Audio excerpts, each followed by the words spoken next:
buat soal sama jawaban. Jadi di kanan ada mulai ya. Jadi yang kiri ini soalnya, yang kanan jawabannya gitu ya. Oke. Nah, yang pertama ada materi LCNRV. Nah, ini yang kita pelajari di pertemuan 9 ya, teman-teman.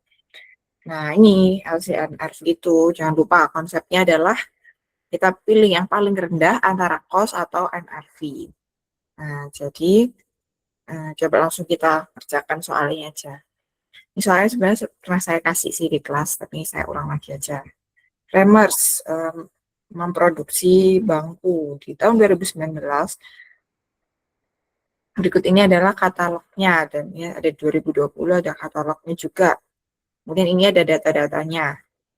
Nah, ini ada katalog di tahun 2019, kemudian ada berdasarkan perhitungan cost per 2019, kemudian ada estimated cost to complete and sale, dan ada katalog selling price di 2020. Nah, kemudian bagaimana cara menghitung persediaannya? Nah, karena kita menggunakan LCNRV, berarti kalau begitu kita harus memilih mana yang lebih rendah antara cost atau NRV. Nah, ini ya teman-teman bisa lihat jawabannya di Word ini. Nah, jadi pertama kita hitung dulu untuk NRV-nya. Nah, kalau cost-nya itu berarti yang uh, ini ya teman-teman, Vivo cost ini adalah cost-nya. Kemudian kalau yang untuk NRV-nya berarti kita tinggal kurangkan antara yang 2020 katalog yang paling baru dikurangkan dengan estimated cost to complete and sale. Nah, berarti kan ini kalau berdasarkan cost itu 70. Terus kalau misalnya berdasarkan NRV 500 kurang 50 450. Nah, berarti di sini yang paling yang lower berarti yang NRV. Kemudian kita lanjut yang B. Kalau yang B ini kan NRV kita hitung dari 540 kurangi 110, 430. Nah, berarti yang lebih lower berarti yang 430 NRV. Nah, lanjut yang C. Nah, untuk yang C itu NRV-nya dapat 640 dari 900 kurangi 260. Nah, kemudian untuk yang cost-nya 830. Berarti kita pilih yang NRV. Nah, lanjut ke yang D, NRV-nya dapat 1000 dari 1200 kurangi 200. Kita bandingkan dengan cost-nya 960. Berarti dipilih yang cost. Nah, berarti seperti itu teman-teman untuk soal NRV yang pertama. Oke, aman teman-teman untuk soal pertama? Aman Ibu. Aman ya. Nah, lanjut ke soal yang kedua.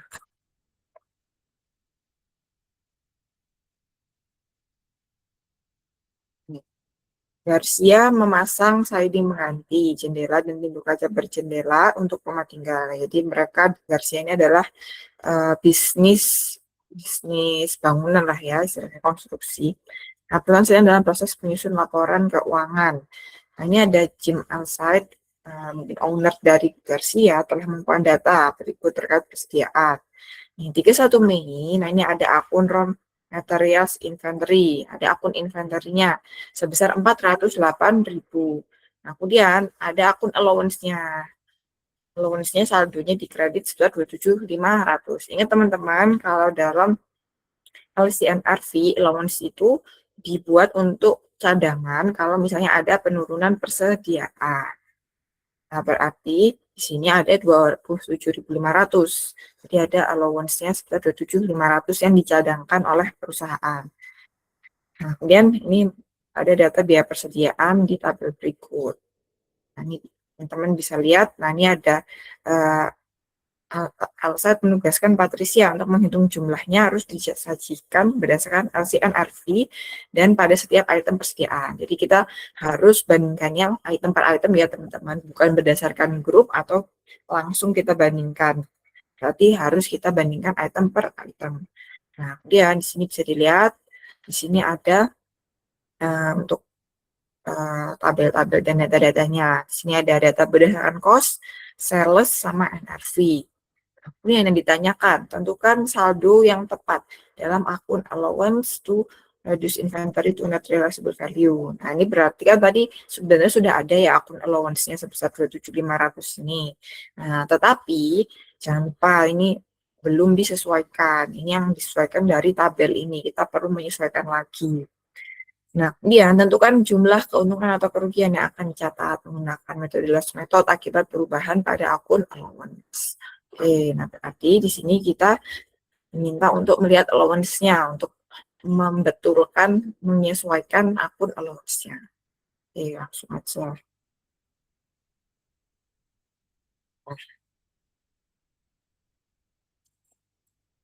Nah, ini kita lihat dulu, kita menggunakan LCNRV dulu.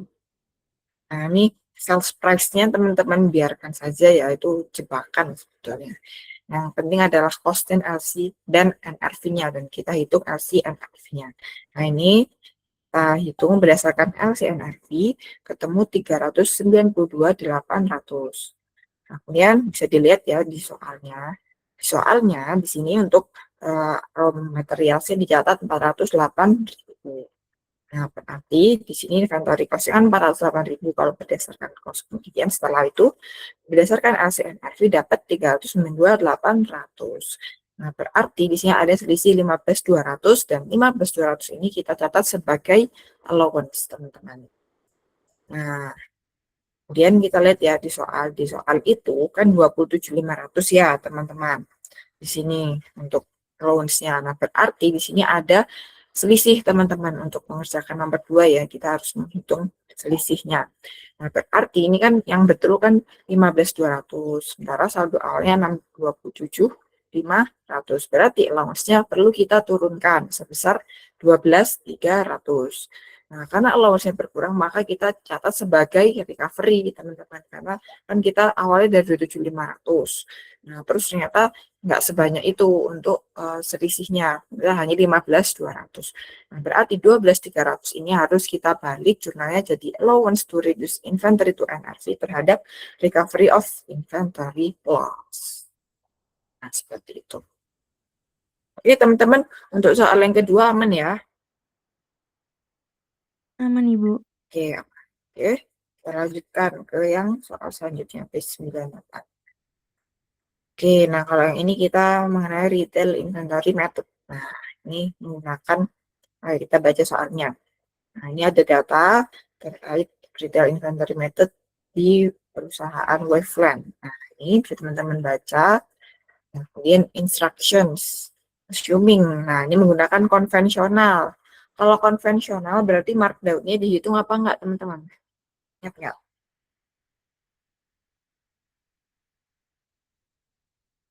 Kalau konvensional dihitung atau tidak, teman-teman, markdown-nya? Apa hanya markup-nya aja?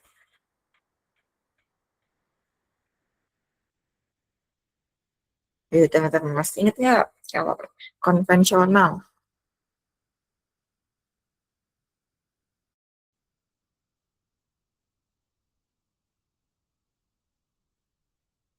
Nah, ini udah lupa ini. Kalau konvensional, kita hanya menghitung markup-nya aja. Markdown-nya tidak perlu kita hitung. Kalau cost, itu kita perlu hitung markdown-nya. Oke, langsung kita lihat jawabannya. Nah, ini jawabannya. Nah, jadi di sini pertama-tama kita buat dulu untuk tabelnya, untuk kita hitung markup-nya. Nah, kita pindahkan ya datanya. Nah, ini beginning inventory-nya sama 250 dan 390. Terus purchase 914.500 untuk cost, retail 1.460. Ada retur 60.000 dan 80.000. Terus purchase discount 18.000. Nah, kemudian jangan lupa di sini ada data freight ya. Freight itu komponen dari COGS karena terus dipindah ke atas, teman-teman, harus dimasukkan, istilahnya dia harus dimasukkan untuk markup-nya. Nah, intinya kalau kalau misalnya menghitung retail inventory method kayak gini, teman-teman, itu kalau yang kita hitung untuk markup dan markdown, itu yang komponen HPP. Jadi yang atas ini itu komponen HPP. Nah, kemudian setelah markup dan markdown, itu adalah komponen penjualan. Nah, jadi kalau freight kan beban angkut pembelian berarti harus kita masukkan teman-teman. Jadi kita harus masukkan ke komponen perhitungan COGS. Nah, jadi dipindah ke freight ini nih. Nah, setelah itu kita markup dan markup cancellationsnya kita hitung. Nah, kemudian ini kan ada. Nah, kemudian kita dapat totalnya 1.100.028.500 untuk cost dan retail 1.850.000. Nah, setelah itu kita lanjut, kita hitung markdown-nya. Ada markdown cancellations, terus di sini ada sales revenue, ada sales return. Nah, ini kan komponen penjualan ya, jadi kita hitungnya setelah perhitungan markup dan markdown, teman-teman. Kalau untuk yang berhubungan dengan penjualan sales. Nah, kalau yang berhubungan dengan HPP berarti sebelum markup dan markdown. Kemudian ada inventory loss due to breakage. Nah, ini kalau misalnya kerusakannya itu adalah normal breakage, kerusakan normal itu kita hitungnya pada saat setelah markup dan markdown. Tapi kalau misalnya abnormal loss itu kita hitungnya pada saat sebelum HPP, pada saat HPP teman-teman, pada saat sebelum markup dan markdown. Nah, employee discount juga setelah penjualan ya kan, logikanya kalau misalnya diskon employee itu berarti kita ada merupakan suatu biaya setelah penjualan ya teman-teman. Bukan biaya, maksudnya istilahnya diskon setelah ada penjualan. Jadi kita hitungnya masukkan ke komponen penjualan. Oke, nah kemudian di sini dapat ending inventory at retailnya 500.000. Oke, nah kemudian setelah itu jangan lupa kita buat persentase dulu, percentage antara cost dan retailnya. Nah, ini tidak ingat karena ini merupakan metode konvensional, berarti pada saat markup aja, markdown-nya nggak usah dihitung. Jadi kita bandingkan 1.128.500 dan 1.850.000. Nah, dapat 61%. Nah, kemudian kita mau menghitung ending inventory at cost-nya. Nah, berarti kita lihat ending inventory at retail-nya 500.000 kalikan 61% dapat 305.000. Nah, seperti itu teman-teman untuk soal inventory. Nah, untuk retail inventory method. Aman teman-teman atau ada yang mau ditanyakan? Oke, aman ya. Saya lanjutkan ke nah ini kita ke subbab berikutnya mengenai biaya perolehan tanah dan bangunan. Oke, nah kalau untuk biaya perolehan tanah dan bangunan itu, yang perlu teman-teman ingat, kalau misalnya biaya yang berhubungan dengan tanah, mulai dari pengurukan, biaya-biaya fee, nah itu masuk ke perolehan tanah. Nah, kalau bangunan ya berarti kita mulai dari mempersiapkan bangunan sampai bangunan itu jadi masuk ke bangunan. Nah, kemudian ada juga yang namanya land improvement. Nah, land improvement itu berarti yang punya umur manfaatnya itu terbatas. Jadi misalnya seperti parking lot, seperti trotoar, nah itu masuk ke land improvement. Itu kan dia ada istilahnya dia ada masa manfaatnya toh. Nah, tapi kalau misalnya tidak terbatas, itu berarti masuk ke oke, langsung aja kerjakan. Nah, oke, yang A, uang yang dipinjam untuk membayar kontraktor bangunan. Nah, jelas itu karena berupa utang adalah 200 adalah notes payable. Kita catat di other accounts. Kemudian pembayaran untuk konstruksi dari hasil pinjaman wesel. Berarti ini kan kita pembayaran untuk konstruksi dari pinjaman. Nah, berarti itu digunakan untuk buildings ya kan. Untuk konstruksi berarti masuk ke buildings, teman-teman. Kemudian biaya penimbunan tanah dan pembersihan lahan. Nah, jelas ini land ya, karena berhubungan dengan land. Nah, dengan tanah untuk C. Nah, untuk D, pajak properti yang menunggak atas properti yang ditanggung pembeli. Nah, berarti masuk ke land. Kemudian untuk poin I, premi polis asuransi 6 bulan selama konstruksi. Nah, jelas ini pengeluaran untuk buildings. Jadi dicatat di buildings. Terus pengembalian premi asuransi 1 bulan karena konstruksi selesai lebih awal. Nah, berarti ini masuk ke buildings. Tapi ini berarti merupakan penambahan ya teman-teman, bukan pengeluaran. Nah, jadi ini bisa di kredit teman-teman karena ini merupakan pemasukan. Nah, kemudian yang G, honor arsitek untuk bangunan. Ini jelas buildings. Kemudian biaya real estate yang dibeli sebagai lokasi pabrik tanah. Nah, kemudian lokasi pabrik, nah tanah 200.000 dan bangunan 50.000. Nah, kita masukkan ke land ya 250.000. Nah, kemudian biaya komisi yang dibayarkan kepada agen real estate. Nah, ini masuk ke dan juga 9.000. Kemudian pemasangan pagar di sekitar properti. Ini kan kalau misalnya pagar itu ada masa manfaatnya terbatas, dimasuk ke land improvement. Lanjut ke biaya merobohkan dan memindahkan bangunan. Nah, ini kan kenapa masuk ke layar nggak ke buildings? Karena itu kan untuk merobohkan dan memindahkan bangunan itu dia digunakan. Jadi biasanya kalau ada tanah, tanah itu kan biasanya ada bangunannya. Nah, itu untuk perobohannya itu masuk ke biaya tanah teman-teman. Karena kan itu istilahnya untuk perolehannya tujuannya untuk tanahnya, bukan untuk bangunannya. Jadi masuk ke land. Lanjut hasil penjualan nilai residu bangunan yang dihancurkan. Iya, tadi dari perobohan itu ada residu bangunannya, terus dijual. Nah, berarti masuk ke land, teman-teman. Jadi jangan terjebak ya. Ini masuk ke land. Kemudian biaya pinjaman yang terjadi selama konstruksi atas uang yang dipinjam untuk konstruksi. Nah, berarti ini kan untuk konstruksi, untuk peruntukannya. Berarti masuk ke buildings. Kemudian biaya area parkir dan jalan masuk. Masuk ke land improvement. Kemudian biaya penanaman pohon dan semak-semak bersifat permanen. Nah, berarti kan ini ada tulisannya dia bersifat permanen, berarti masuk ke land.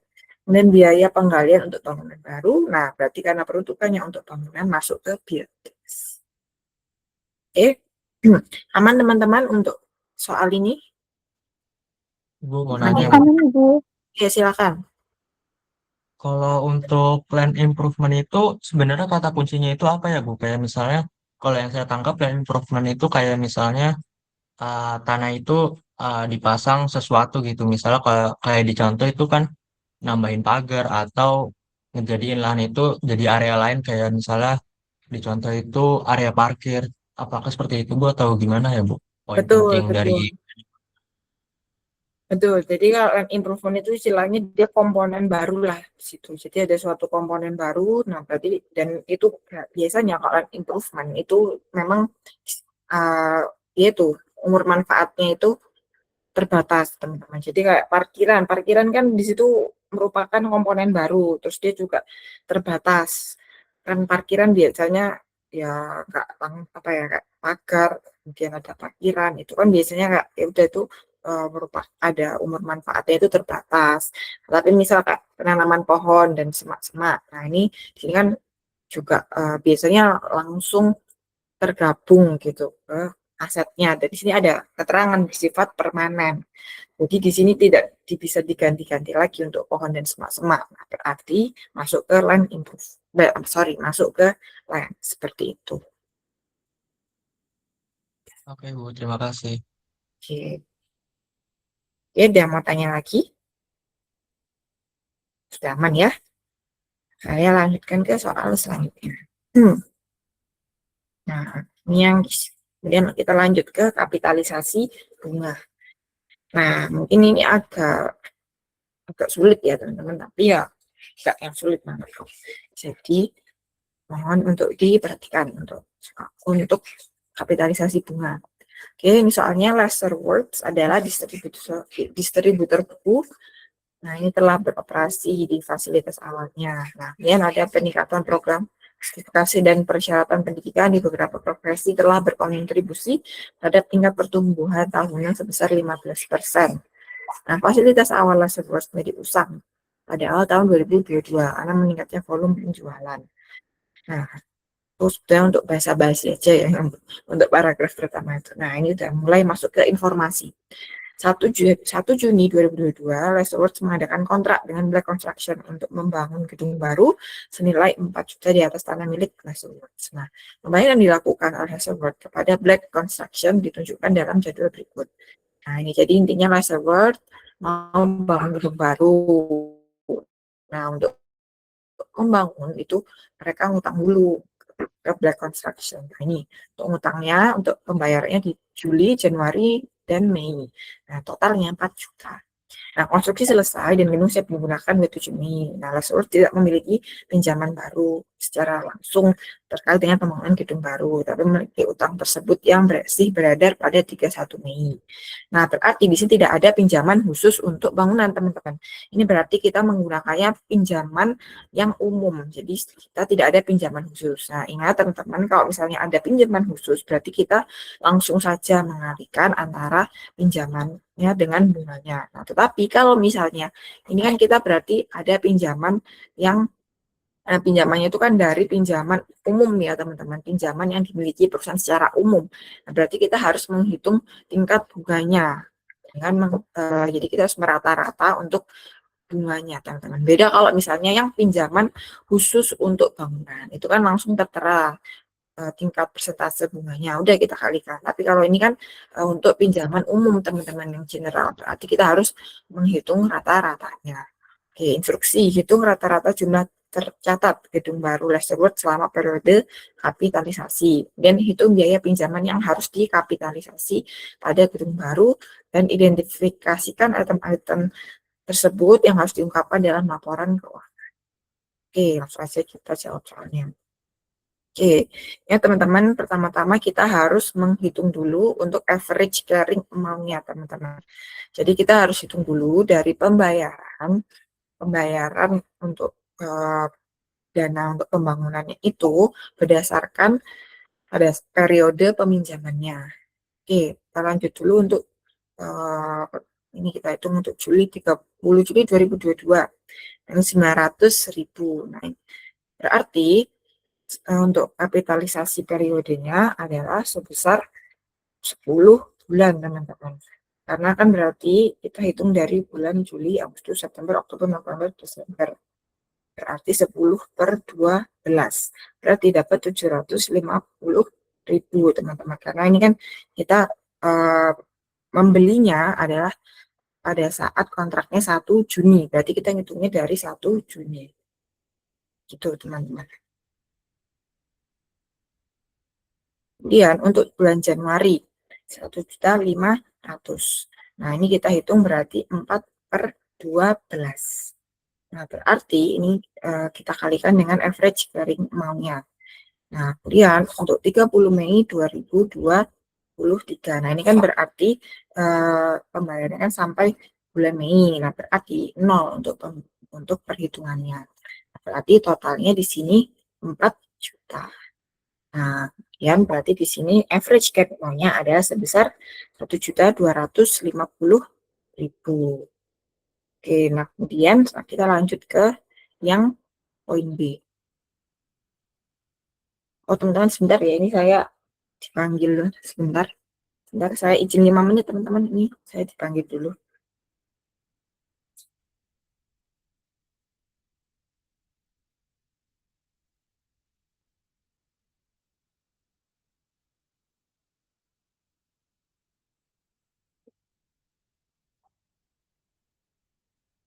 Ya, ya, bentar, bentar.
Oke, kita lanjutkan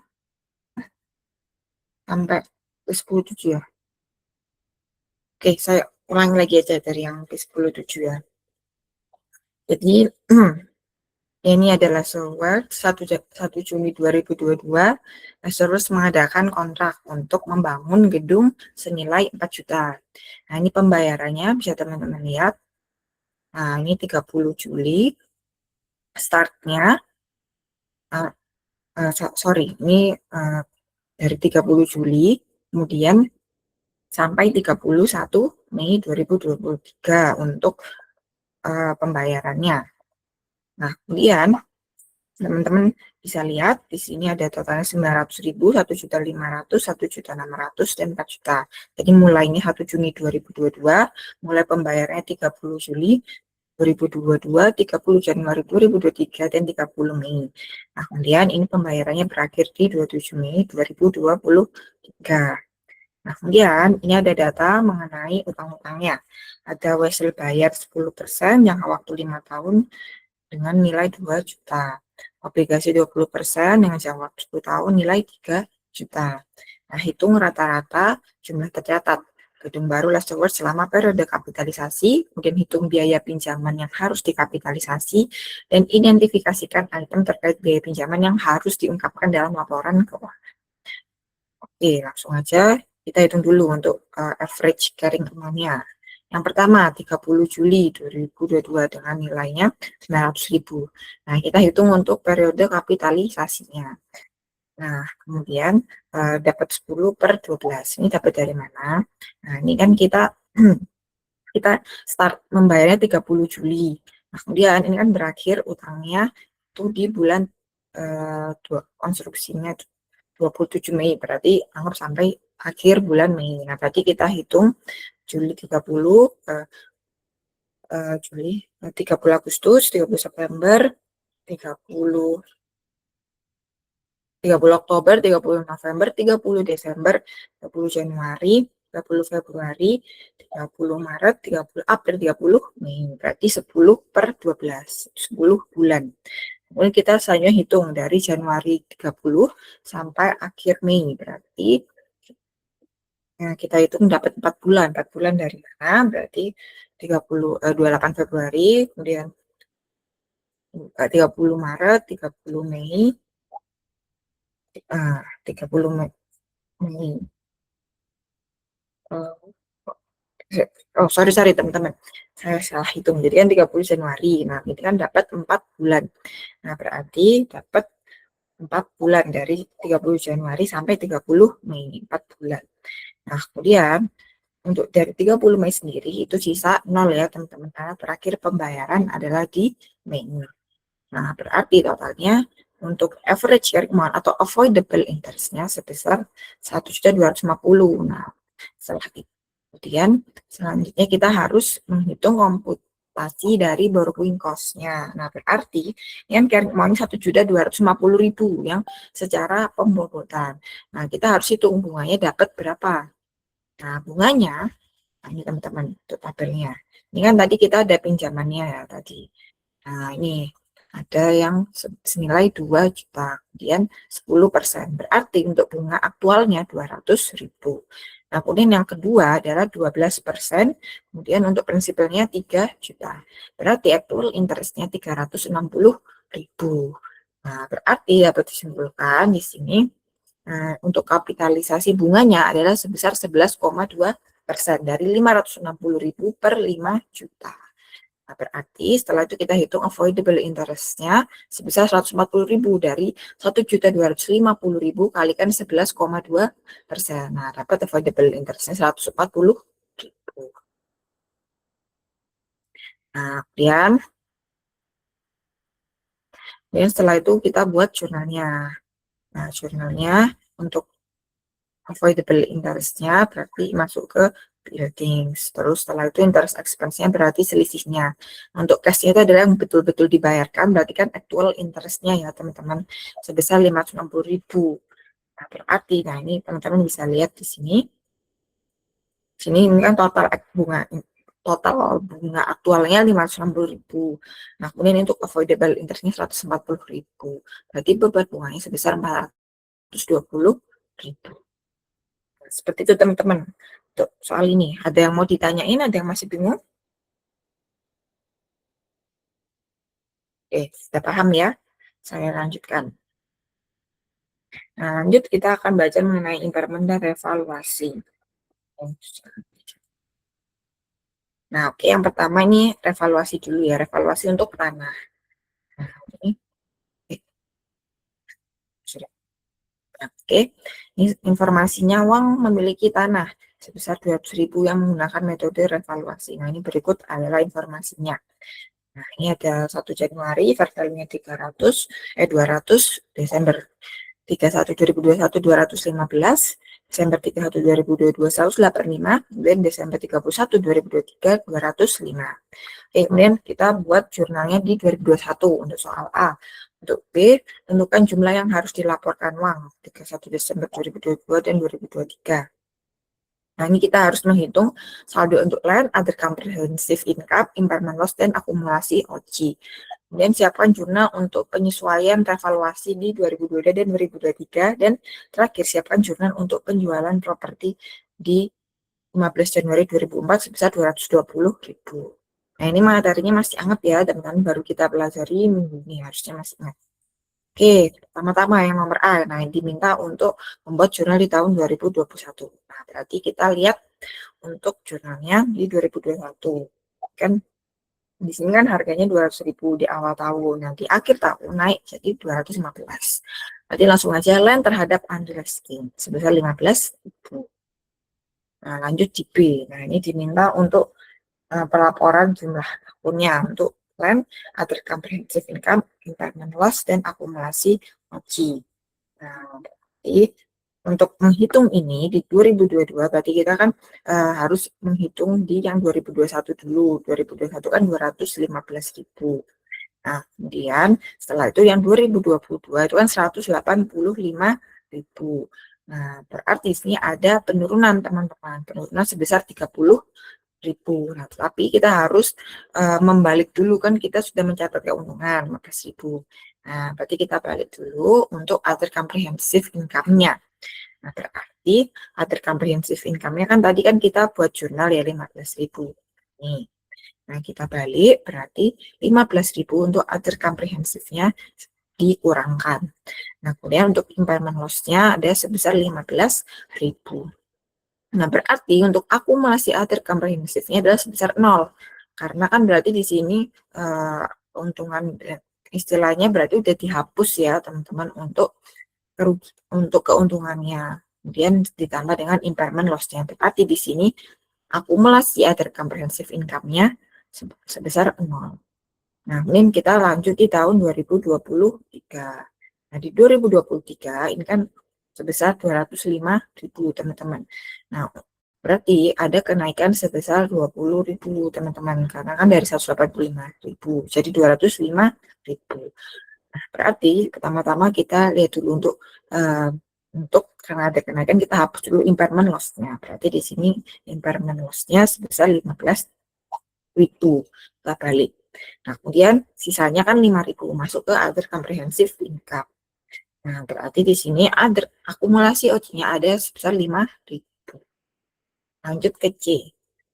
Nah, untuk soal C adalah siapkan jurnal untuk penyesuaian pada 31 Desember 2022 dan 2023. Nah, sudah berarti tinggal kita buat jurnal aja ya, teman-teman. Ini jurnalnya mudah aja, berarti unrealized gain-nya sebesar 15.000 dan ada loss on impairment 15.000. Nah, ini kalau misalnya digabung jurnalnya bisa kayak gini. Tapi kalau misalnya teman-teman mau membuat jurnalnya satu-satu, itu juga nggak apa-apa. Ini kalau digabung jadi seperti ini. Berarti dapat jurnalnya seperti ini. Kemudian untuk 2023 kan naik ya. Berarti kita harus membuat jurnalnya, kita harus menghapus loss-nya di periode sebelumnya dulu sebagai recovery of impairment loss. Nah, kemudian untuk keuntungan ya, sisanya kita hitung sebagai unrealized gain, dapat 20. Oke, kemudian kita lihat soal yang poin D, siapkan jurnal untuk penjualan properti 15 Januari sebesar 220. Oke, nah ini berarti cash terhadap land sebesar 220.000. Terus jangan lupa untuk dipindahkan akun OC-nya ke retained earnings. Nah, ini kan kita udah buat ya pembukuannya. Saldonya ini ada akumulasi OC sebesar 5.000. Nah, kita pindah ke retained earnings. Nah, berarti kita buat jurnalnya akumulasi OC terhadap retained earnings sebesar 5.000. Oke, aman teman-teman untuk soal ini? Oke, aman ya? Ibu, maaf mau tanya, Oh, iya. itu tadi dari mana ya Ibu? Kenapa? Maaf, putus. Yang 5.000 itu tadi dari mana? Oh, 5.000 ini. 5.000 ini kan kita menghitung akumulasi OC-nya. Nah, OC-nya di sini itu kan 5.000 karena kan di sini ada kenaikan, eh, kenaikan tanahan, kenaikan nilai tanah. Nah, ini kan tadi kan kita bisa lihat ya, ini kan ada kenaikan sebesar 20.000. Nah, kemudian kita kan berarti harus dibalik dulu kan untuk impairment loss-nya. Jadi kan tadi ada 15.000. Nah, berarti kita debit jadi 15.000. Nah, kemudian kan naik kan jadi 20.000. Berarti ada selisih 5.000. Nah, 5.000-nya ini kan berarti masuk ke other comprehensive income. Nah, kemudian berarti akumulasi OC ini kan berarti akumulasi dari OC di tahun-tahun sebelumnya. Sebelumnya itu kan 0. Nah, tahun ini kan 5.000. Nah, berarti akumulasi OC-nya sebesar 5.000. Seperti itu. Aman ya, Mbak? Iya, aman Ibu, terima kasih.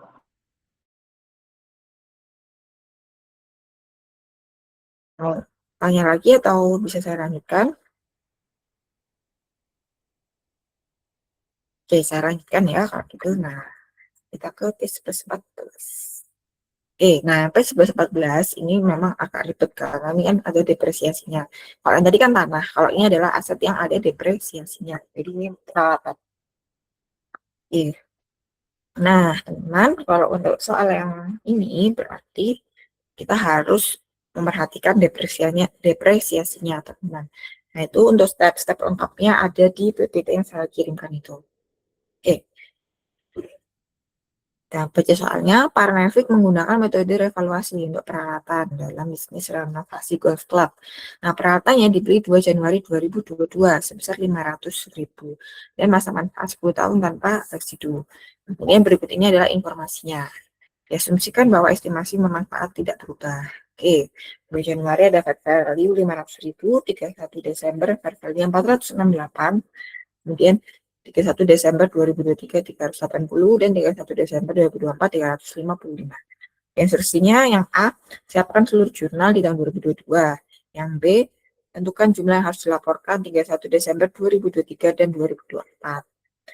Nah, ini ada equipment, OC, depreciation expense, impairment loss, dan akumulasi OC.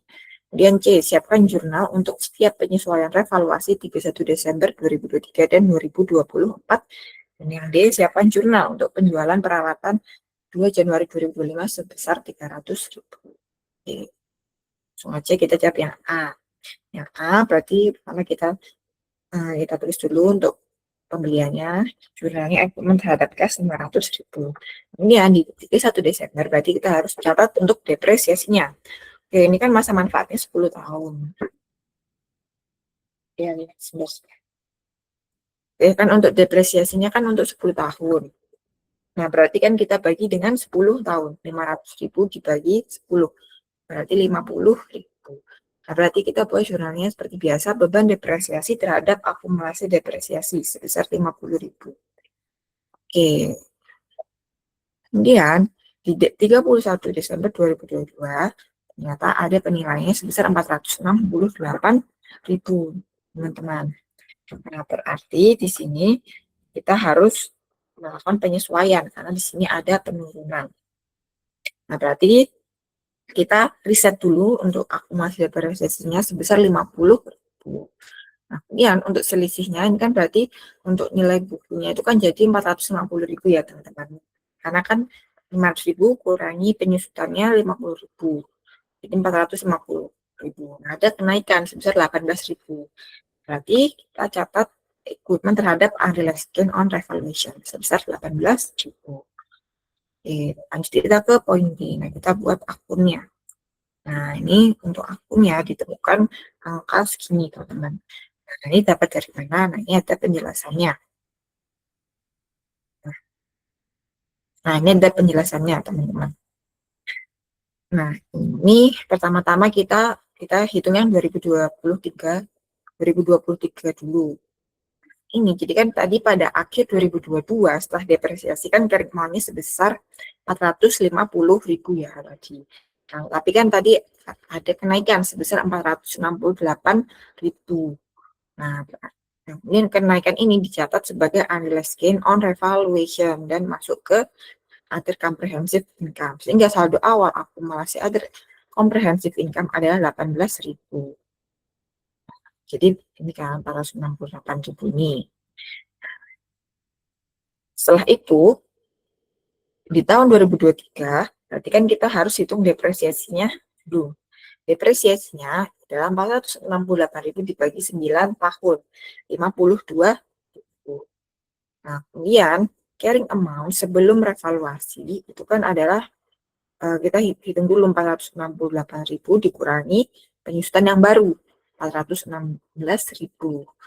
Nah, kemudian bisa dilihat di 31 Desember 2023 itu kan 380.000. Nah, tadi di sini ada penurunan nilai, teman-teman. Ada penurunan nilai dari 416.000 jadi 380.000.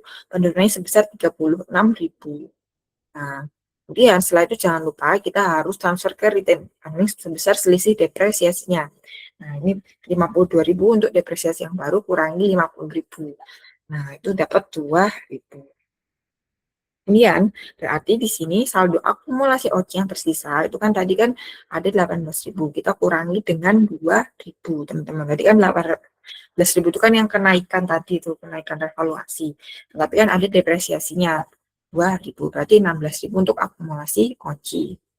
Nah, kemudian penurunan nilai sebesar 36.000 itu diperlakukan sebesar berikut. Jadi kan tadi ada penurunan nilainya. Nah, ini kan tapi tadi ada 16.000 akumulasi OC. Nah, berarti ya sudah 16.000-nya itu mengurangi other comprehensive income. Nah, sementara penurunan nilai sisanya 20.000 kita akui sebagai impairment. Nah, berarti jadi untuk 31 Desember 2023 ini untuk jumlah akun-akunnya. Untuk equipment itu kan 380.000 jelas ya, ini karena fair value-nya 380.000. Kemudian other comprehensive income-nya adalah sebesar 16.000. Nah, 16.000-nya itu kan dari nilai ini, teman-teman. 18.000 kurangi 2.000. 18.000 itu dari kenaikannya dikurangi dengan 2.000. Nah, kemudian setelah itu ada beban depresiasi sebesar 52.000 yang baru. Nah, kemudian ada impairment loss sebesar 20.000. Impairment loss-nya sebesar 20.000 ya, jelas karena ada penurunan. Dan akumulasi OC-nya jadi 0, teman-teman. Kenapa jadi 0? Karena sudah terpakai untuk karena kan ini ada impairment loss. Nah, impairment loss-nya itu kan kita kurangkan dengan mengurangi akumulasi OC-nya, teman-teman. Jadi akumulasi OC-nya itu 16.000 sudah kita hapus sebesar 16.000. Berarti 0 untuk saldo akumulasi OC-nya. Oke. Nah, berarti ya ini untuk bisa ditulis seperti ini. Nah, kemudian ini untuk penulisannya seperti ini, teman-teman. Ini untuk memudahkan aja, teman-teman. Jadi ini penjelasannya untuk penjabarannya. Aman teman-teman yang untuk tahun 2023. Jadi ini memang sengaja, ini kan sebetulnya jawabannya yang ini toh, yang ini. Nah, tetapi ini biar teman-teman itu bisa mudah, saya buat uraiannya. Jadi kayak step by stepnya yang saya buat uraiannya. Aman teman-teman untuk yang tahun 2023? Atau perlu saya ulangi lagi? Boleh diulangi lagi nggak, Bu? Oke, saya ulangi lagi. Ya. Jadi ini kita lihat soalnya dulu aja. Yang tahun 2020. Nah, ini kan soal B, tentukan jumlah yang harus dilaporkan di 31 Desember 2023 dan 2024. Nah, berarti karena yang diminta 2023 dan 2024, berarti kita harus lihat dulu yang tahun 2022, teman-teman. Karena kan nyambung ya dari yang tahun 2022. Nah, berarti ini untuk penjelasannya, misalnya buat step by step-nya. Nah, ini kan tadi di akhir 2022, terus setelah depresiasi, carrying amount-nya adalah 450.000. Dapat dari mana? Dari 500.000 dikurangi 50.000 beban depresiasi, dapat 450.000. Nah, kemudian di 31 Desember itu kan naik jadi 468.000. Nah, berarti ada kenaikan revaluasi.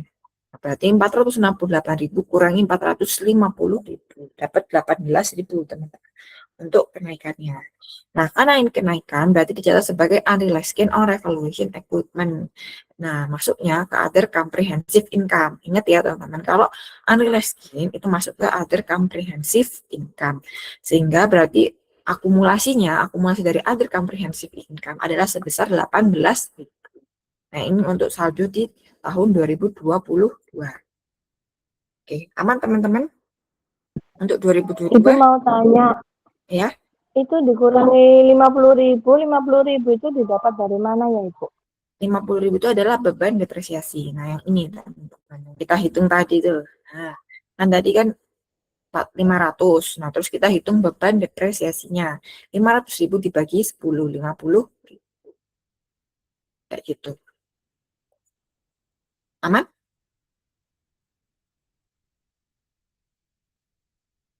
Aman ya? Oke. Ada yang mau tanya lagi 2022 atau saya lanjut di 2023?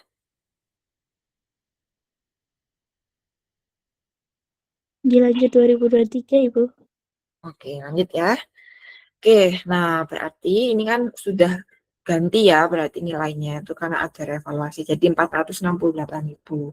Nah, kita hitung dulu depresiasinya di tahun 2023 awal. Berarti 468.000 dibagi 9 tahun ya, karena sudah berkurang 1 tahun, sebesar 52.000. Ini untuk beban depresiasi yang baru, teman-teman. Tadi kan 50.000 ganti jadi 52.000. Nah, berarti untuk carrying amount-nya udah kita kurangi aja. Untuk nilai bukunya kurangi dengan depresiasinya. Dapat 416.000. Nah, selanjutnya untuk fair value-nya di 31 Desember 2023 ternyata 380.000, teman-teman. Nah, berarti terjadi penurunan nilai. Kan kita hitung nilai bukunya 416. Nah, tapi kan fair value-nya 380. Berarti ada selisih 36.000. Nah, berarti di sini ada penurunan sebesar 36.000. Nah, sebelum kita mengakui penurunan nilai ini, nah kita harus hitung untuk selisih depresiasinya, teman-teman, jangan lupa. Jadi kalau didepresiasi kita harus menghitung selisih depresiasi. Nah, untuk menghitung selisih depresiasi adalah yang lama, yang baru kurangi yang lama. Berarti 52.000 dikurangi 50.000 berarti jadi 2.000 ya, teman-teman. Nah, 2.000. Nah, berarti kita perlu membuat ini kan ingat ya, teman-teman, kalau misalnya ada beban depresiasi ini kan sudah jalan, berarti harus kita pindahkan dari akumulasi OC ke retained earnings, teman-teman. Jadi kalau misalnya ada selisih depresiasi harus kita pindahkan ke retained earnings. Nah, kita ambilnya dari akumulasi OC. Nah, berarti tadi kan akumulasi OC-nya itu sebesar 18.000 ya, teman-teman. Nah, berarti kita kurangkan dengan 2.000. Karena kita sudah pindah ke retained earnings. Kita pindahkan ke retained earnings karena sudah terjadi, karena sudah dibebankan. Jadi 16.000 untuk akumulasi OG. Seperti itu. Nah, lanjut ya. Nah, tadi kan ada penurunan nilai sebesar 36.000. Nah, 36.000 ini berarti kita hapus dulu untuk yang 16.000. Kan tadi kita ada keuntungan 16.000. 16.000-nya itu adalah dari 18.000 dikurangi 2.000. Nah, berarti ini kan tadi untuk akun akumulasi OC-nya sebesar 16.000. Nah, berarti sisanya 20.000 itu diakui sebagai impairment loss. Nah, berarti 31 Desember, nah ini untuk akunnya, akunnya 380.000, terus other comprehensive income-nya sebesar 16.000. Nah, itu didapat dari 18.000 dikurangi 2.000. 18.000 itu adalah yang kenaikan di periode sebelumnya. yang dari itu yang 450.000 naik jadi 468 itu kan 18.000. Nah, terus kita kurangkan dengan 2.000. 2.000 itu adalah selisih dari depresiasinya 2.000. Nah, kemudian beban depresiasi yang baru adalah 52.000. Nah, kemudian untuk impairment loss-nya adalah 20.000. Impairment loss-nya adalah 20.000. Nah, kemudian akumulasi OC-nya jadi 0, teman-teman. Nah, ini kan yang sebelumnya kan 16.000 untuk OC-nya dikurangkan dengan OC yang baru, minus 16.000. Nanti jadi gitu, teman-teman.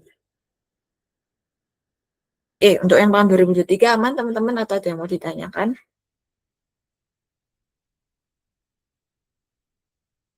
Aman, Ibu. Aman ya? Oke. Lanjut ke tahun 2024. Oke, nah kita lanjut ke 2024. Oke, pertama-tama kita harus hitung depresiasi. Step pertama kita hitung depresiasi yang baru. Nah, nilainya kan 380.000, sisanya kan tinggal 8 tahun, berarti 47.500.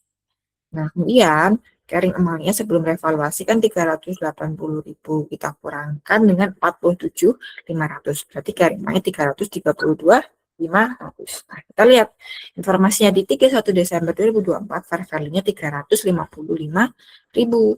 Berarti di sini terjadi kenaikan nilai. Nah, sebesar 22.500, teman-teman.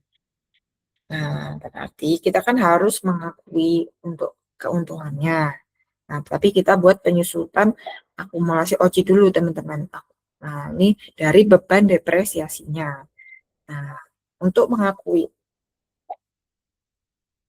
ini bukan sebelum penurunan ya, ini kenaikan. Sebelum kenaikan nilai, terdapat penyesuaian akumulasi OC sebesar selisih depresiasi. Nah, jangan lupa untuk depresiasinya selisihnya kita harus catat juga. Nah, kan tadi kan 47.500 yang baru. Nah, yang awal, nah ini kita kalau mengakui selisih itu yang awal ya teman-teman, yang awal pada periode pertama sebelum ada revaluasi. Berarti kan tadi 50.000. Nah, berarti ini ada selisih 2.500. Nah, tetapi ini berkurang teman-teman untuk beban depresiasinya. Karena pada tahun 2023 sudah ada impairment loss sebesar 20.000, maka kenaikan sebesar 20.000 dicatat sebagai recovery of impairment loss. Nah, jangan lupa, di periode 2023 kita ada impairment loss 20.000. Ini ya, impairment loss 20.000. Nah, berarti harus kita balik dulu. Nah, berarti sisanya kan 2.500. Nah, 2.500-nya baru kita catat sebagai other comprehensive income. Nah, berarti saldo akhir akumulasi OC-nya jadi 5.000. Nah, kenapa jadi 5.000? Nah, karena kita tadi dapat dari 2.500 yang merupakan ini keuntungan, dan yang 2.500 sisanya adalah selisih depresiasinya 2.500. Nah, berarti ini kita tambah ya, teman-teman. Kenapa kita tambah? Karena ini kan beban depresiasi. Jadi, karena ini beban depresiasinya itu berkurang, berarti jadi menambah akumulasi OC, teman-teman. Karena kan beban depresiasinya turun dari 5.000, 50.000 ke 47.500. Karena itu berarti jadi turun. Karena turun berarti akan mengurangi saldo akhir akumulasi OC. Nah, berarti 31 Desember 2024 di sini bisa disimpulkan equipment-nya 355.000. Kemudian other comprehensive income-nya dapat 2.500. Yang 2.500 ini yang didapat dari keuntungannya, teman-teman, 2.500 itu. Nah, kemudian untuk beban depresiasinya ada 4.500 yang baru. Kemudian recovery of impairment loss-nya 20.000. Nah, kemudian ada akumulasi OC sebesar 5.000. Sebesar 5.000 ini dari mana? Nah, itu kan tadi ada penurunan depresiasi. Nah, berarti 2.500 ditambah dengan keuntungan 2.500. Berarti totalnya akumulasi OC-nya adalah 5.000. Seperti itu. Aman yang tahun 2024, apa perlu saya ulang lagi?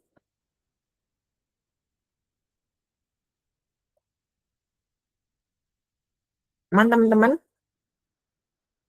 Ibu mau Ibu tanya, ingin bertanya. Oke, silakan yang mau tanya. itu kalau Eh, misal, ya duluan silakan, aja. silakan Ibu. Oh, aku. Oke, terima kasih. Ibu, itu yang di apa penyesuaian akumulasi OC itu kan di tulisan Ibu tuh 47.500 dikurangi 50 itu 2.500 kan Bu. Itu kalau misalnya yang 50.000-nya yang di depan gitu, apakah mempengaruhi hasilnya nggak Bu? Soalnya kan kalau 47.500 kurang 50 kan jadi minus 2.500. Betul. Jadi, kan, nah ini kita bandingkan dengan tahun 2023. Lihat, yang 2023 ini kan naik ya dari 50.000 jadi 52.000. Berarti kan naik 2.000. Nah, kita bisa lihat untuk akumulasi OC-nya. Kalau beban depresiasinya kan memang naik, tetapi kalau akumulasi OC-nya turun, mengurangi maksudnya, jadi pengurang. Jadi dari 18.000 dikurangkan 2.000.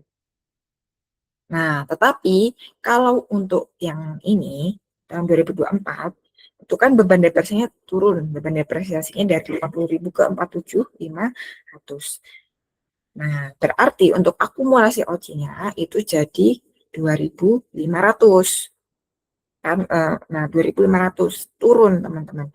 Nah, berarti di sini akumulasi OC-nya jadi di sini 2.500. Nah, jadi 2.500 seperti itu. Jadi untuk 2.500-nya itu berkurang kayak gitu. Nah, kalau misal nggak ada penurunan depresiasi itu gimana Ibu? Itu akumulasi OC-nya. Nah, nggak mungkin karena kan ada revaluasi. Jadi pasti beban depresiasi juga bisa berkurang, bisa bertambah. Gitu. Ya, terima kasih Ibu. Nah, jadi gini kalau intinya ya, biar teman-teman gampang. Kalau misalnya beban depresiasinya berkurang, berarti di situ menambah other comprehensive income-nya. Masih OC-nya itu bakal bertambah. Tetapi kalau misalnya beban depresiasinya bertambah, berarti akumulasi OC-nya itu akan kurang. Jadi dia kontraflow, teman-teman. Jadi dia saling terbalik hubungannya. Kayak ini kan beban depresiasinya nambah, akumulasi OC-nya berkurang. Nah, kalau yang ini kan untuk beban depresiasinya berkurang toh. Nih, berkurang dari 50.000 ke 47.500. Nah, di sini akan menambah untuk akumulasi OC-nya. Kayak gitu. Dan pasti karena ini merupakan revaluasi, beban depresiasinya itu pasti mengalami perubahan. Karena kan pasti untuk nilainya, untuk book value-nya pasti akan mengalami perubahan juga toh. Kayak gitu.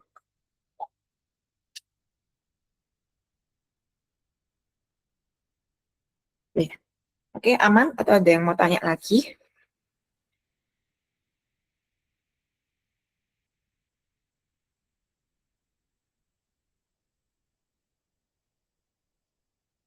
Aman? Aman, Bu. Oke, bisa. Oke, sarankan. Nah, oke, nah setelah kita menghitung, nah ini siapkan jurnal untuk setiap penyesuaian revaluasi. Oke, nah ini kenapa saya buat penjabaran yang kayak gini dulu, teman-teman. Nah, saya buat penjabaran seperti itu supaya teman-teman mudah buat jurnalnya. Nah, jadi kalau udah teman-teman nih, udah dapat, nah ini udah dapat akun-akunnya ini. Nah, terus teman-teman sudah paham konsepnya ini yang saya jabarkan satu persatu. Nanti buat jurnalnya pasti gampang, karena kan kita sudah ada penjabarannya. Tinggal kita buat jurnalnya aja. Oke, yang di 2023. Nah, ini kan berarti beban depresiasi terhadap akumulasi depresi. Kita catat dulu untuk beban depresiasi terhadap akumulasi depresiasinya. Nah, ini pakai yang dasar yang baru 52.000. Terus setelah itu kita buat jurnal untuk menghapus beban depresiasi. Sorry, untuk menghitung yang selisihnya dulu. Kita hitung yang selisihnya. Itu kan sebesar 2.000. Nah, ini juga Nah, ini juga beda ya teman-teman. Di sini kan beban depresinya bertambah. Berarti di sini akumulasi OJ-nya di sini di debit teman-teman. Debitan S-nya di kredit karena di sini mengurangi akumulasi OJ teman-teman ingat. Karena di sini bertambah untuk beban depresiasi. Nah, kemudian untuk akumulasi depresiasi kita hapus teman-teman untuk sebesar 52.000. Nah, setelah itu oh, sorry teman-teman. Ini berarti akumulasi depresiasinya 50.000. Karena ini kan yang lama ya. Ya, kan 52.000. Ya, betul. Nah, ini yang lama kita hapus yang 50.000. Terus setelah itu jangan lupa untuk unrealized gain-nya kita catat 16.000, terus loss-nya sebesar 20.000. Kayak gitu, teman-teman. Sebentar, ini tuh masih depresiasinya 50. Sebenarnya saya cek dulu nih, saya takut salah nih 2023. Harus tambahkan dari 9. Oh iya iya sorry. Bener 52. Karena ini yang tadi kan adalah 52.000 itu yang kita hapus teman-teman. Ini kan sebelum revaluasi. Nah, berarti di sini aku masih depresiasinya betul 52.000 kita hapus. Karena ini kan pada saat saya ulang, yang ini kan kita hitung beban depresiasinya pada saat sebelum revaluasi. Nah, setelah itu ini kita catat setelah revaluasi, berarti 52.000. Nah, kemudian ini kita catat untuk unrealized gain sama loss on impairment-nya itu kita dapat dari sini. 2002. Oke. Kayak gitu teman-teman. Aman ya berarti. Ini kita ambil dari sini untuk jurnalnya. Aman atau ada yang mau ditanyakan teman-teman?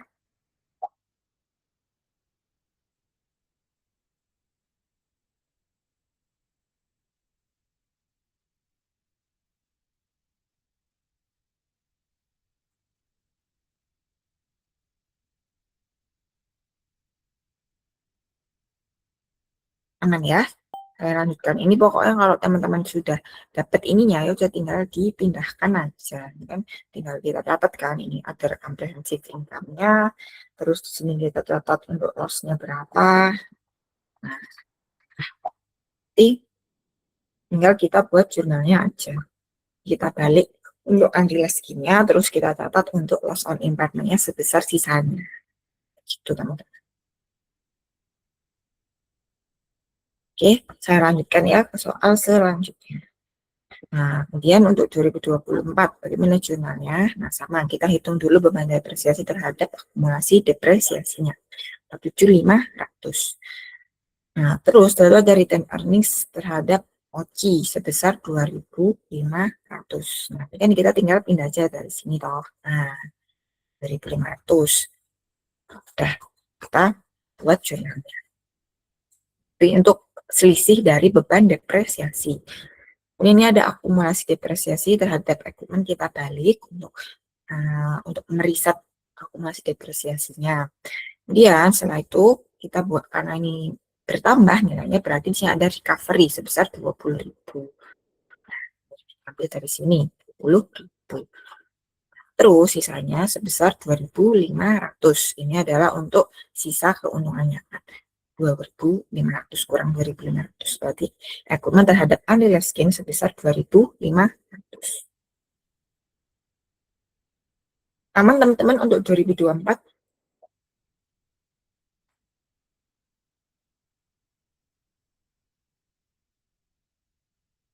Oke, Aman Ibu. lanjut ya ke 2025. Oke, nah di 2025 ini baru dijual sebesar 330.000.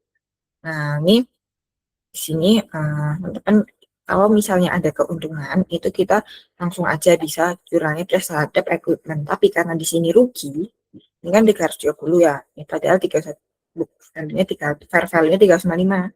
Berarti kan ada kerugian. Berarti kita harus catat sebagai loss on disposal-nya, teman-teman. Sebesar 25.000.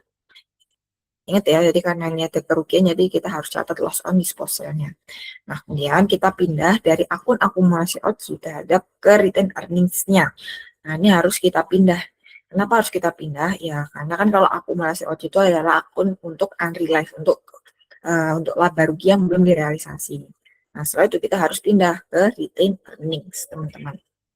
Nah, ini sebesar 5.000. 5.000 dapat dari mana? Nah, dari sini, teman-teman. Dari kan di sini akumulasi OCI-nya ada sebesar 5.000. Udah, tinggal kita pindah aja, teman-teman.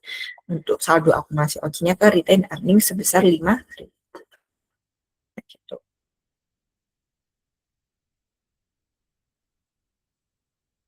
Akumulasi OCI di debit untuk menutup saldo surplus evaluasi.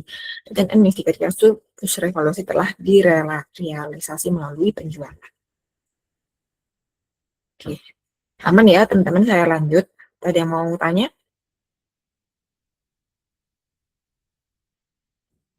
Saya lanjutkan ya. Ibu izin bertanya. Oh ya, silakan. Kenapa?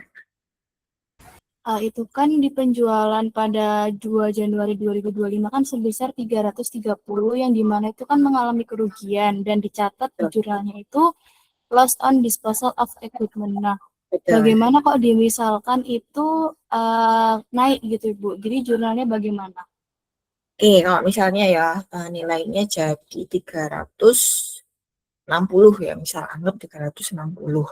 Kalau 360 berarti ya udah kita catat aja das terhadap equipment 360.000. Jadi kalau misalnya keuntungan itu tidak harus langsung dicatat, teman-teman. Tapi kalau rugi harus langsung dicatat. Nah, itu karena berbasis prinsip konservatisme. Jadi kan ini 360, kita ada 360. Nah, terus kemudian untuk akumulasi OCI-nya, nah itu kita tinggal pindahkan saja dari saldo terakhir akumulasi OCI-nya. Jadi kalau misalnya 5.000, ya sudah kita pindah 5.000. Kayak gitu, teman-teman. Jadi untuk akunnya itu tergantung sisa akumulasi OCI-nya. Jadi kita makanya harus ngitung dulu, teman-teman, untuk saldo seperti ini supaya nanti gampang untuk buat jurnal. Ini kan tadi kan ada akumulasi 5.000 itu kan. Dari tadi selisih depresiasi 2.500 ditambah dengan kenaikan sebesar 2.500. Nah, kan dapat akumulasi OCI-nya 5.000. Nah, kayak gitu, teman-teman. Jadi setelah itu kita pindah ke retain. Seperti itu. Aman, Mbak? Aman Ibu, terima kasih. Oke. Ada yang mau tanya lagi atau mau saya lanjut?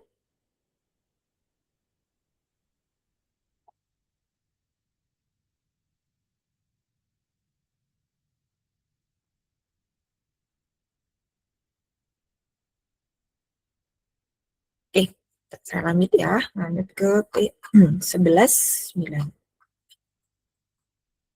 Ntar kalau masih bingung apa dibaca-baca lagi saja, teman-teman. Ini sudah sangat-sangat lengkap untuk penjelasannya. Memang kalau membaca satu kali, saya jelasin satu dua kali mungkin masih bingung. Tapi nanti kalau teman-teman baca lagi, kemudian PPT-nya dibaca, nanti bisa kok.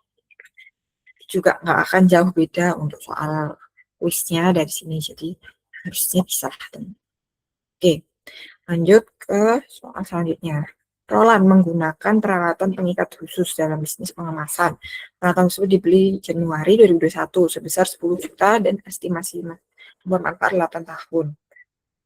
Pada 31 Desember 2022, teknologi baru diperkenalkan yang akan mempercepat keusahaan. Ya, intinya di sini ada impairment karena ada keusahaan. Nah, berarti di sini controller Roland memperkirakan bahwa present value dari estimasi arus kas bersih masa depan adalah 5.300. Dan fair value less cost to sell adalah 5.600. Nah, berarti ini kan untuk menghitung recoverable amount kita pilih yang paling tinggi. 5.600 ini berarti kan Roland bermaksud untuk tetap menggunakan peralatan namun estimasi sisa manfaat jadi 4 tahun. Nah, berarti kemudian ini untuk metode penyusutannya menggunakan strategi. Berarti siapkan jurnal untuk mencatat impairment 31 Desember 2022. Kemudian siapkan jurnal yang diperlukan untuk peralatan di 31 Desember 2023. Nah, kemudian di sini 31 Desember 2023 udah beda lagi recoverable amount 4.900.000. Nah, kemudian ulangi persyaratan untuk poin A dan B. Nah, asumsi bahwa Roland bermaksud untuk menjual peralatan tersebut dan peralatan tersebut belum dijual dengan 31 Desember 2003. Nah, maksudnya yang C itu berarti kalau ada jurnal ya udah berarti kita buat dulu, kita buat jurnalnya. Kalau nggak ada ya sudah, nggak usah kita buat jurnal. Oke, berarti itu dulu yang A. Yang A berarti kan juga disuruh untuk mencatat di 2022. Nah, oke, kita lihat soalnya di 2022 ini kan ada di sini berarti kan kita hitung dulu recoverable ya. Nah, recoverable amount-nya berarti kan sebesar 5.600.000 yang dipilih karena yang lebih besar. Nah, sebelum itu kita hitung dulu untuk carrying value asetnya kan 10 juta. Terus setelah itu kita kurangi dengan penyusutan. Nah, penyusutannya itu berarti kan 10 juta dibagi 8 kan, karena masa manfaatnya 8 tahun. Nah, terus ini kan untuk nilainya ini kan sudah jalan 2 tahun teman-teman, karena ini kan kita hitungnya pada 31 Desember 2022, di mana asetnya dibeli Januari 2021, dan sudah jalan 2 tahun. Nanti kita kalikan 2, berarti dapat 2.500.000. Berarti carrying value-nya adalah 7.500.000. Nah, berarti kita bandingkan dengan recoverable amount-nya 5.600.000. Nah, kita bandingkan di situ. Berarti di sini dapat disimpulkan terjadi impairment karena recoverable amount-nya lebih besar. Karena carrying value-nya lebih besar. Nah, berarti kita buat untuk loss on impairment-nya sebesar 1.900.000. Nah, seperti itu. Oke, kita lanjut ke B. Nah, di B diminta untuk membuat jurnal 31 Desember 2023.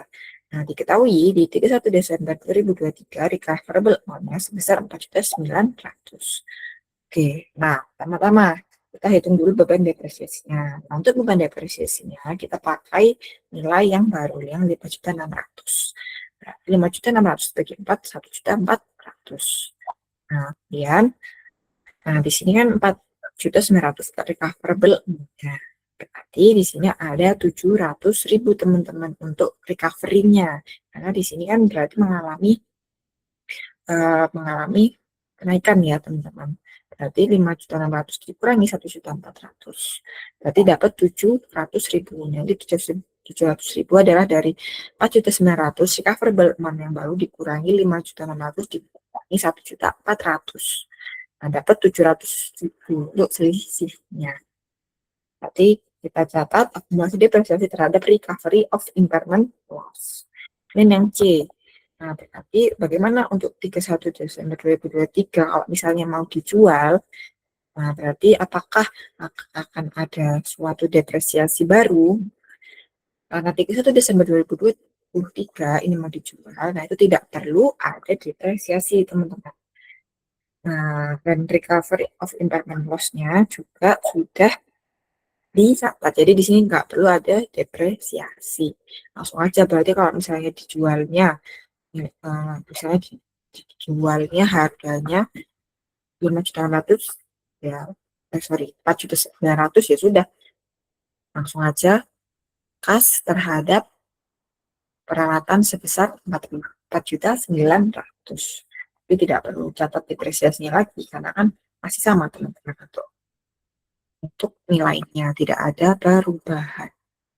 Kayak gitu teman-teman.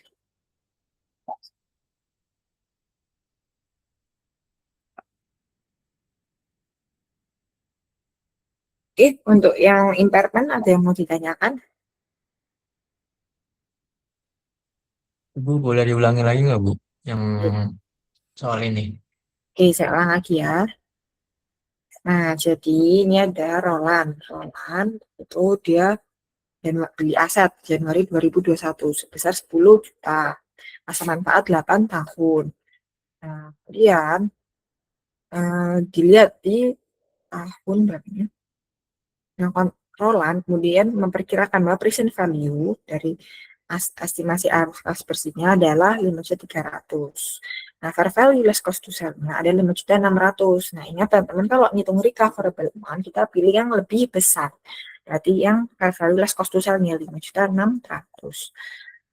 Nah, kemudian di sini kan berarti selisih masa manfaatnya jadi 4 tahun. Nah, kemudian siapkan jurnal di 2022. Ya sudah, berarti di tahun 2022 kita hitung dulu untuk jurnalnya. Nah, ini kan dibeli 1 Januari 2021, berarti kan sudah jalan 2 tahun kan sampai 31 Desember 2022, berarti sudah jalan 2 tahun. Berarti di sini kita hitung untuk beban depresiasinya dulu, 10 juta kurangi 2.500.000. 2.500.000 itu didapat dari beban depresiasinya, itu kan 10 juta dibagi 8 dikalikan 2, dapat 2.500.000. Berarti carrying value-nya 7.500.000. Nah, kemudian recoverable amount-nya kita pilih yang lebih besar, yang 5.600.000. Nah, berarti di sini terjadi impairment, teman-teman, karena carrying value-nya lebih besar. Nah, setelahnya kita tinggal catat aja loss on impairment. Nah, gini, kita catat loss on impairment. Nah, ini untuk 1.900.000 adalah selisihnya. Dari 7.500.000 kurangi 5.600.000. Oke, untuk impairment yang poin A aman, teman-teman?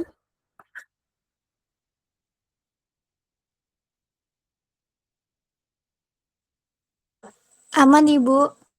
Oke, lanjut ke yang poin B. Nah, kemudian yang poin B, kita baca. Ini ada beban depresiasi terhadap akumulasi depresiasi sebesar 1.400.000. Nah, itu didapat dari mana 1.400.000? Nah, itu dari nilai yang baru, teman-teman. Kan kita kan pakai nilai setelah impairment 5.600.000. Nah, sisa masa manfaatnya bisa 4 tahun. Berarti 1.400.000. Nah, kemudian jangan lupa di sini di 31 Desember 2023 ini ada kemudian kita harus mencatat dulu untuk impairment loss-nya sebesar 4.900.000. Nah, kenapa dari recovery of impairment loss, teman-teman? Nah, jadi kan ini kan nilainya sebesar 5.600.000 ya, teman-teman. Nah, terus setelah itu kita kurangkan dengan 1.400.000. Berarti kan nilai bukunya adalah 4.200.000. Betul kan, teman-teman? Jadi 4.200.000 untuk nilai bukunya. Nah, ternyata untuk fair value-nya adalah sebesar, recoverable amount-nya adalah sebesar 4.900.000. Nah, berarti di situ yang kita, berarti kan di sini ada nilai bukunya kan lebih kecil dibandingkan dengan untuk recoverable amount-nya. Nah, berarti di situ kita pakai yang untuk, nah berarti di sini tidak ada impairment, teman-teman. Nah, tapi kan di sini ada untuk recoverable amount-nya 4.900.000. Nah, berarti 700.000-nya kita catat sebagai recovery of impairment loss. Seperti itu. Sebesar 700.000. Selisih dari 4.900.000 dikurangi 4.200. Nah, seperti itu. Aman, teman-teman?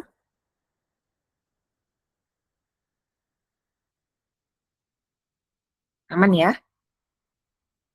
Aman, Ibu. Oke. Aman, Ibu. Oke, nah kemudian yang C itu maksudnya adalah, jadi ini kan mau dijual. Nah, berarti bagaimana untuk depresiasinya? Nah, itu tidak perlu dibuat depresiasinya, karena kan mau dijual, berarti nggak usah dicatat. Nah, kemudian recovery-nya kan juga sudah dicatat sebesar 700.000. Nah, jadi ya sudah, berarti kalau dijualnya 4.900, berarti ya sudah dicatat seperti itu. Nah, kalau misalnya mau dicatat, tinggal kas terhadap kas terhadap peralatan sebesar 4.900.000. Kayak gitu.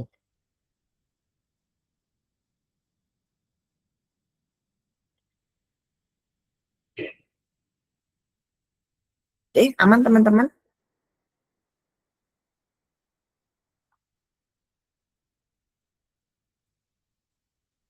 Kalau misalnya yang C itu yang di ada perhitungannya juga itu yang kalau misalnya soal seperti apa ya, Bu?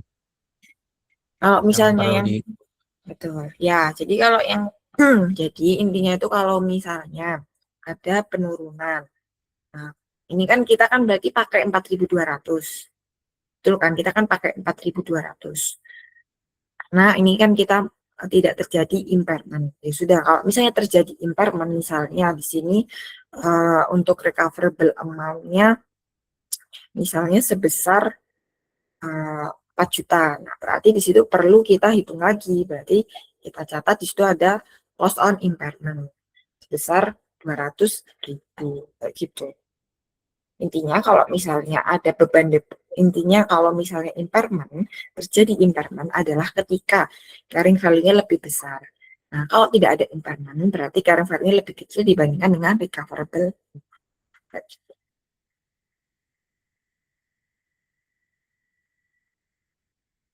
Ya, aman Mas? Aman Ibu. Oke. Ada yang mau tanya lagi atau sudah paham?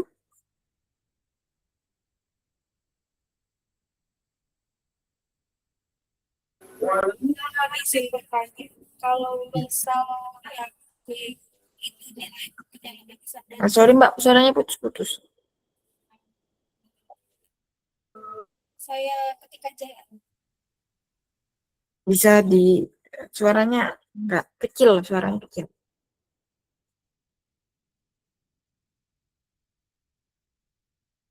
Halo, bisa di lewat chat ini. Bentar, saya buka dulu.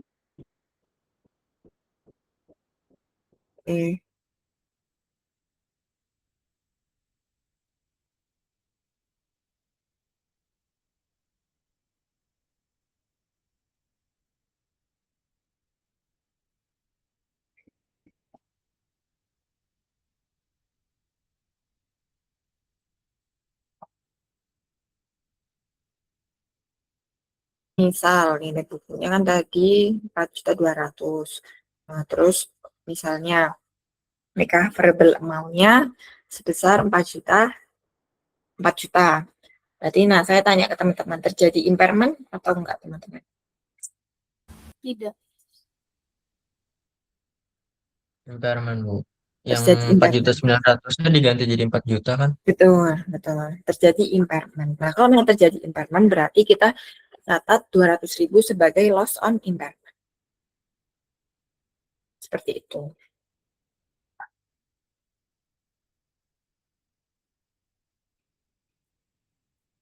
Oke, aman teman-teman?